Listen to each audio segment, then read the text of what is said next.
Queridos, nós queremos que o ano de 2025 seja um ano para amar. Na mensagem de hoje nós vamos conversar sobre o que fez João deixar de ser o filho do trovão e se tornar o apóstolo do amor. Vem com a gente que vai ser bênção. E queridos, nós vamos ler um texto fantástico que fala sobre o amor hoje de manhã. Está lá em 1 João 4, versículos 7 até o 11. Abre lá comigo, você pode acompanhar aqui. Eu vou ler na NVI. É um texto maravilhoso. E diz assim: Amados, amemos uns aos outros, pois o amor procede de Deus. Aquele que ama é nascido de Deus e conhece a Deus. Quem não ama, não conhece a Deus, porque Deus é amor. Foi assim que Deus manifestou o seu amor entre nós, enviou o seu Filho unigênito ao mundo para que pudéssemos viver por meio dele. Nisso consiste o amor. Não em que nós tenhamos amado a Deus, mas em que Ele nos amou e enviou o seu Filho como propiciação pelos nossos pecados. Amados, visto que Deus assim nos amou, nós também devemos amar uns aos outros. Amém? Queridos, o título desse sermão é Um Ano para Amar. Mas nos bastidores, conversando com algumas pessoas, eu tenho chamado de Jedi, não, de Padawan a Jedi. Para você vai entender mais tarde por quê. Mas eu eu já vi que tem gente que entende aqui do que eu estou falando. Mas hoje eu vou dar alguns spoilers, tá? Spoilers de uma das minhas sagas favoritas. Né? Cadê o Samuel? Samuel, estou perdoado pela última mensagem que eu não citei nenhum filme? Obrigado. Mas eu vou dar alguns spoilers do Star Wars. Se você começa a assistir pelos últimos filmes, você vai concluir que esse personagem chamado Han Solo... Quem conhece o Han Solo aqui? Bastante, estamos bem. Quem não conhece, pergunta para alguém que conhece depois, tá? Se você começar a assistir pelos últimos filmes, você vai concluir que esse cara é um tremendo de um herói altruísta, disposto a morrer pela própria família e pela galáxia. E realmente isso acontece. Mas não se engane. Han Solo era gente boa? Ele era um tremendo de um picareta. Uma das cenas clássicas do filme, tem até camiseta, quando a Leia, ela revela o amor dela por ele, ela olha bem bonito para ele e fala assim: eu te amo. Você lembra o que ele responde? Eu sei. É só isso. Querido, esse cara era egoísta. Mas, meus amigos, esse texto que nós lemos agora há pouco também é um spoiler. Mas só é um spoiler se você já leu os evangelhos. Você já leu os evangelhos? Se você conhecesse o autor desse texto que nós lemos, no início da sua caminhada cristã, você ia falar: não foi ele que escreveu, não. Não pode ser. Esse texto incrível foi escrito por um cara apelidado de Filho do Trovão. Um homem que na sua juventude era inflexível, ele era impetuoso, ele era agressivo. De quem eu estou falando? João, o irmão mais novo de Tiago. Ele era tão complicado que a única vez que ele aparece sozinho nos evangelhos é para repreender um homem que tinha expulsado um demônio. Só que ele estava bravinho porque ele não fazia parte da confraria dos discípulos. Só Batista. Não, Batista não. Só Pentecostal pode expulsar demônio. Batista não. Certo? Porque ele não pertencia ao grupo dos discípulos. Lá em Lucas 9, ele quer resolver os problemas mandando fogo do céu. Jesus, quer que a gente peça fogo do céu para destruir esse povo aqui? Só porque Jesus não foi bem recebido ali. Certamente, queridos, João era incapaz de amar como Jesus amava. O filho do trovão. Tinha um temperamento forte demais para ser o apóstolo do amor. E talvez você está aqui, você é um pouquinho parecido com João. E você fala, mas pastor, é assim, eu tenho esse temperamento forte demais, o senhor não entende, o senhor não é assim. Sabe, quando eu percebo, já explodi. Aí já explodi. Eu nasci assim, eu acho que eu vou morrer assim. Sabe, pastor, eu sou filho do trovão também. Conhece alguém assim? Eu espero que você não seja esse. Ou pior, talvez você é assim e acha que está certo. Pastor, isso não é ruim. Ser filho do trovão não é ruim. Isso é ser homem de verdade. Homem que é homem não leva desaforo para casa. E eu sou assim. Filho do trovão, se acalma. Quem sabe você não explode, você é mais calminho, você não explode como o João, ou como o Han Solo, ou como o irmãozinho que você conhece, mas você implode. Por dentro você está tomado por raiva, por tristeza, e por um monte de outras coisas que te fazem ser parecido com aquele jovem discípulo chamado João. Alguém incapaz de amar como Jesus amou, até os não amáveis. Queridos, a verdade sobre você e sobre mim, a verdade sobre nós, é dura também, porque nós também somos incapazes de amar como Jesus amou. Você concorda com isso? Você consegue amar igual a Jesus?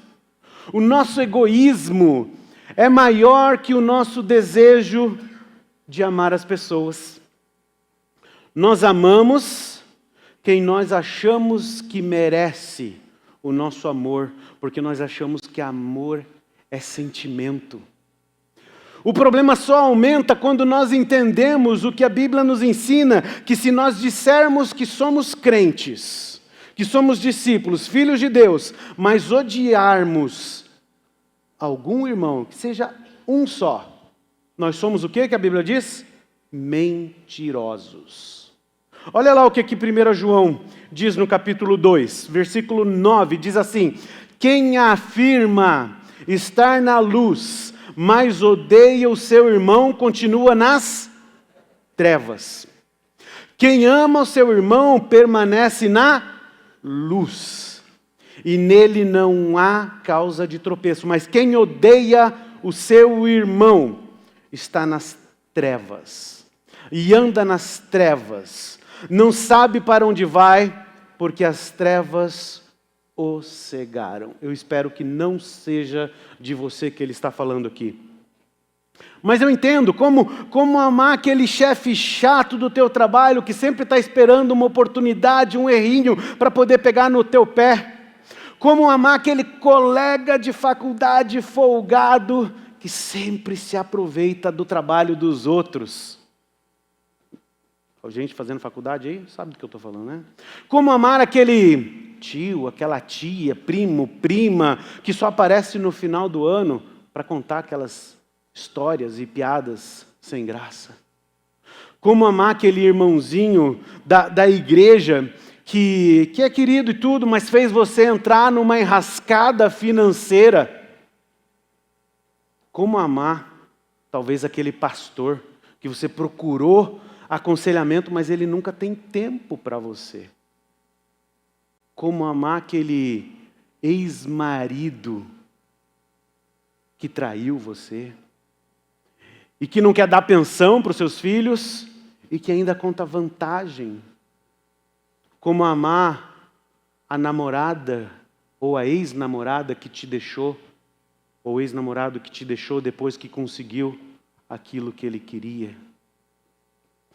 Queridos, a solução não está em como você vive, mas a solução está em com quem você convive. Um autor bem conhecido, ele diz o seguinte, que nós somos a média das 5 pessoas com quem nós convivemos.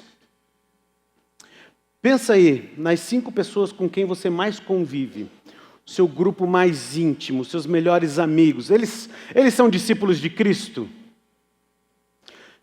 Eles têm uma cosmovisão bíblica? E aí? Queridos, a sua teologia, a sua forma de ver o mundo e como você se relaciona com os outros vai ser moldado por esse convívio. Se os teus melhores amigos são daquele tipo ranzinza, reclamão, daquele que só reclama, reclama da família, reclama da igreja, reclama do marido, adivinha só? Você será assim. Se você convive com cristãos comprometidos, com pessoas que levam a igreja a sério, que amam a Deus, adivinha só? Você será assim. Da mesma forma, caminhar como Jesus caminhou não tem a ver com o que você faz, mas para quem você faz. Se você andar com Jesus, assim como aquele jovem impetuoso chamado João andou, daquele jeitão dele, a palavra mostra, os evangelhos demonstram isso claramente, que até mesmo o menos amável será amado. E ao olharmos para a história de João, nós vemos que o comportamento egoísta dele encontrou equilíbrio no amor. E a intolerância se transformou em compaixão. O filho do trovão se tornou quem? O apóstolo do amor. O jovem aprendiz, aquele jovem aprendiz inflexível, agressivo, imprudente, ele se torna o velho apóstolo, patriarca da igreja da Ásia Menor, homem de Deus, o homem que mais escreveu sobre o amor em toda a Bíblia. Então, queridos, lá por volta de 85 depois de Cristo, quando ele escreve essa primeira carta, aquele jovem aprendiz, João, não existe mais. Para você que gosta das minhas referências, aquele padawan impetuoso se tornou o sábio Jedi. Depois você pergunta aí. Então ele escreve aquela primeira carta às igrejas, e o propósito dessa carta é bem claro, acho que está escrito aqui, ele quer conduzir os crentes à plena comunhão espiritual e à certeza de salvação, revelando os critérios da verdadeira comunhão com Deus. Por isso, vale muito a pena ler as cartas de João. Ao escrever sua primeira carta, João estava lidando com os desafios enfrentados devido à presença de falsos profetas na igreja e ensinos heréticos.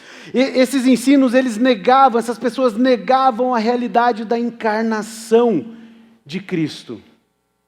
E eles promoviam um estilo de vida moralmente frouxo.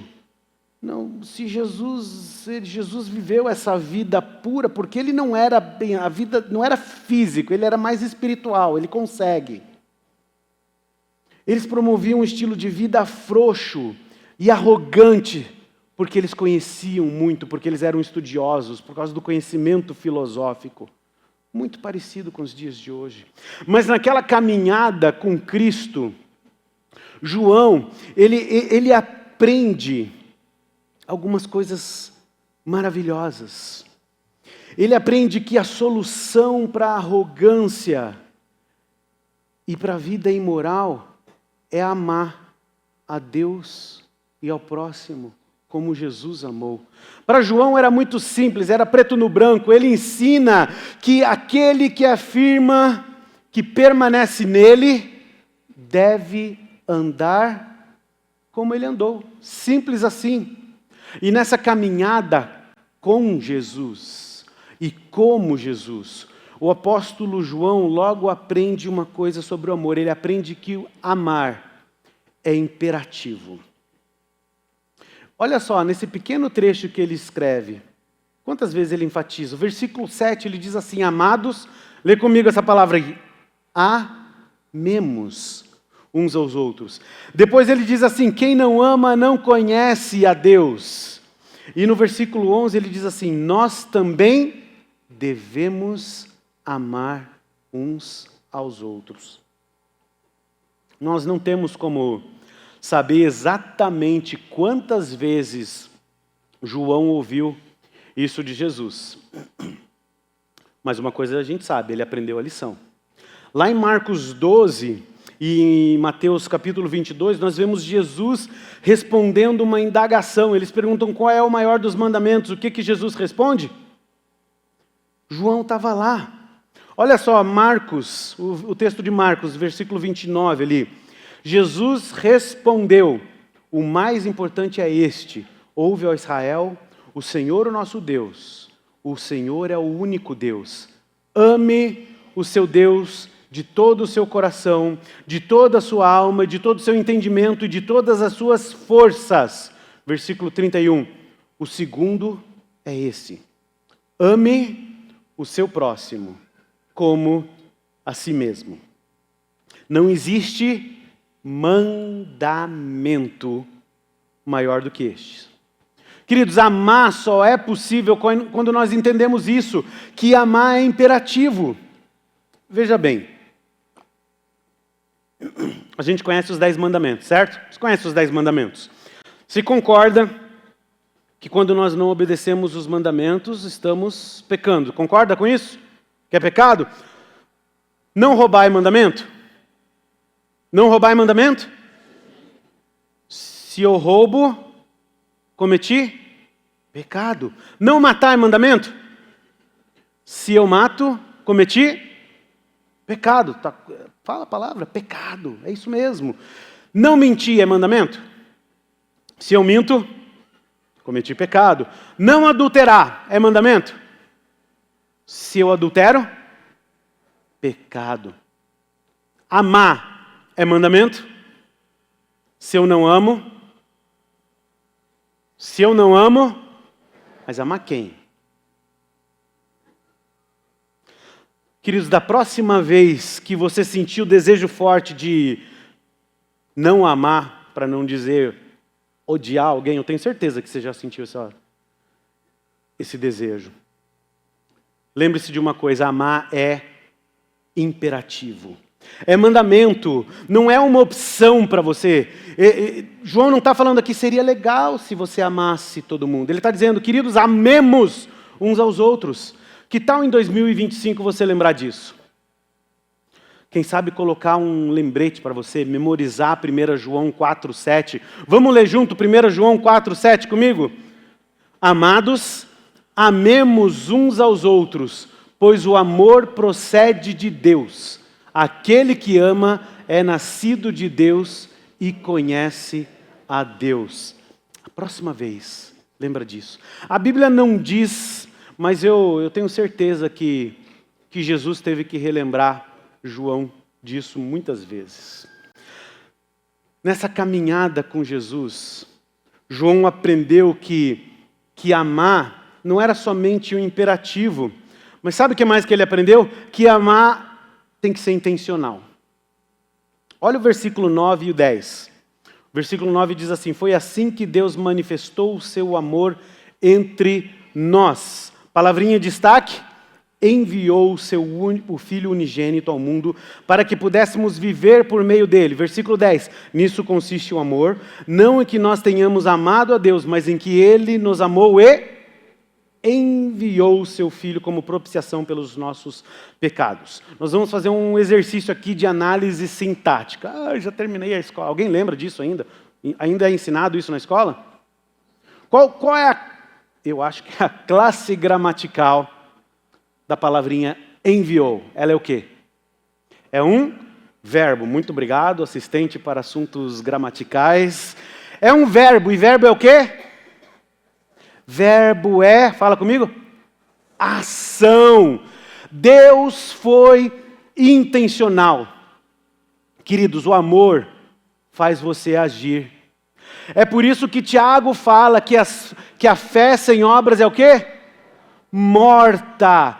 A fé em Jesus é resultado de crer no sacrifício amoroso dele por nós. Por causa desse amor, ele enviou. E por causa desse amor, então, nós temos que agir, fazer algo.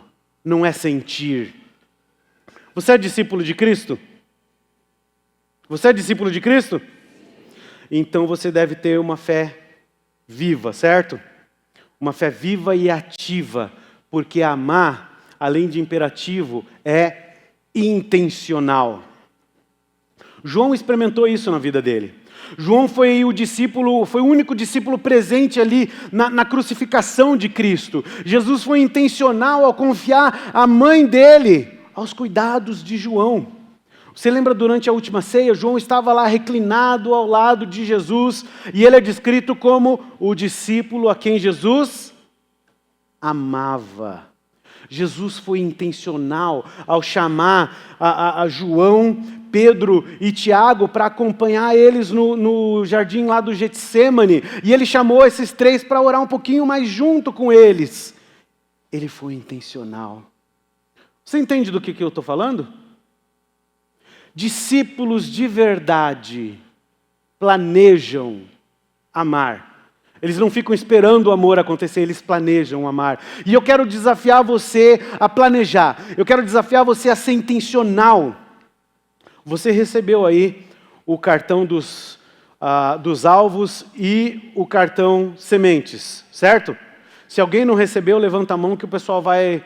Tem lá atrás, não tem? Cartão sementes? Levanta a mão se você não recebeu. Mas eu quero de forma muito rápida lembrar você de algo que já foi ensinado aqui. O círculo da causa. São 3 palavras que eu quero que você anote aí no seu cartão sementes. O que você vai fazer de maneira intencional?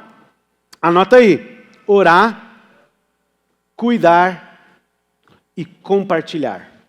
Nós oramos pelos nossos amigos, nós oramos pelos nossos alvos evangelísticos, pelas pessoas que nós amamos orar. Nós cuidamos deles de forma intencional. Faça alguma coisa, planeja, cuidar. E nós esperamos a oportunidade para compartilhar o evangelho com eles. Essa é a forma mais prática de amar. Orar, cuidar e compartilhar. Jesus orou, Jesus cuidou dos seus e Jesus compartilhou as boas novas. João aprendeu isso. Mas tem ainda mais um elemento que João aprendeu. João aprendeu também que além de imperativo, que além de intencional, o amor é algo inexplicável. Olha só o versículo 8, o que diz. Quem não ama, não conhece a Deus. Vamos ler junto essa parte. Porque Deus é amor. Você consegue explicar Deus? Se você consegue explicar Deus, você é maior que Deus. Porque Deus é sobrenatural. O amor também não dá para explicar. Você consegue explicar o amor? Se Deus é o quê? Amor. O amor é algo sobrenatural. Quando nós entendemos que o amor é imperativo e obedecemos, quando nós vamos além e entendemos que amar é intencional, queridos, Ele nos capacita a amar de forma inexplicável, de maneira sobrenatural. Você já experimentou amar assim? Você já experimentou amar, fazer alguma coisa por alguém que não merece? Você fala, eu não sei porquê, mas eu amo. Eu simplesmente quero fazer o bem. Amar de maneira sobrenatural. E João entendia de sobrenatural. Ele sabia o que era isso. Ele estava lá naquele momento da transfiguração de Jesus. Ele presenciou Jesus ressuscitar a filha de Jairo. Ele correu com Pedro, e chegou primeiro, na verdade, e viu o túmulo vazio. Ele foi o primeiro a ver o túmulo vazio. João estava presente nas várias aparições de Jesus após a sua ressurreição. Ele estava lá na pesca maravilhosa, na pesca milagrosa no Mar da Galileia. Só que mais forte ainda do que ter visto todos esses milagres, João viu Jesus voltar para o Pai. Ele recebeu o Espírito Santo e a promessa que Cristo estaria com ele todos os dias da vida dele até o fim dos tempos. Sabe quem mais recebeu essa promessa? Você e eu. Sabe de uma coisa? Todas essas experiências moldaram João. E você sabe por que essas experiências de João estão registradas na Bíblia? Para que você e eu também sejamos moldados por elas. As experiências que nós temos com Jesus nos moldam, nos transformam. Elas transformam a pessoas arrogantes em pessoas humildes. Elas transformam pessoas infelizes em pessoas alegres. Pessoas egoístas em pessoas altruístas. Pessoas marcadas por sofrimento em pessoas que amam e que cuidam de outras pessoas. O amor de Deus pode até mesmo transformar um contrabandista em herói. E por falar em contrabandista e herói, se você assistiu a saga Star Wars, sabe muito bem que o Han Solo era alguém terrível, certo? Mas por causa do quê? De um relacionamento de amor com dois personagens, quem sabe? Vamos ver se isso. Com o Luke e com a Leia. Isso. Por causa do relacionamento, por causa de amizade, por causa das pessoas com quem ele convivia, ele foi transformado em alguém melhor. Cheio de problemas ainda, mas alguém que não era mais lembrado como um contrabandista egoísta, mas ele era um herói altruísta. Meus amigos, sabe o que é mais importante ainda do que a mudança, a transformação em um personagem fictício, que nem existe? É a mudança real que Jesus fez na vida do apóstolo Paulo. De filho, João. Paulo também foi transformado. De filho do trovão a apóstolo do amor. O amor de Jesus transbordou na vida de João e transformou João, e ele pode transformar você. Queridos, porque Cristo nos amou primeiro, nós somos capacitados pelo Espírito Santo a amar também.